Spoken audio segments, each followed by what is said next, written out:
Di sim mong tiyahi nong ni nong happy na kaya rin kichingwa na hoy na te sim simin nung nam mong câu ni kalung dam tau pa kay nong ngit mani kalung dam loa tau pa kay nong happy ma kalung dam nong tiyak sa pa te ha nung dam kong biak biak na nang kong tiyak kong pa ipipina kalung dam si sa kong ni kalung dam tau pa kay nong ngit mani kalung dam loa tau pa kay nong happy ma kalung dam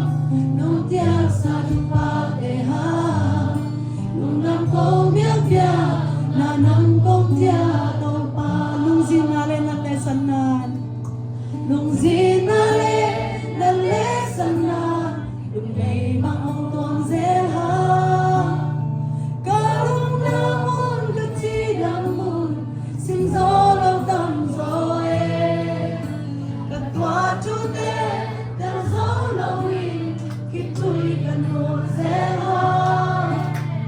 nakel nate asya omyeke nung dam na ring vive kapelay nung sinale na lesanan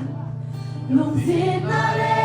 na lesanan nung may bangong tuang kalung damon katidamun simzolo damzoe simzolo damzoe katwa chute damzolo win kitui kanu zeha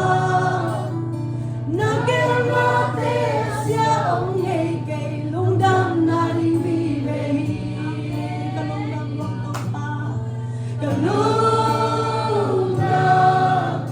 tau pa kay nong ngit mani kalung dam loa tau pa kay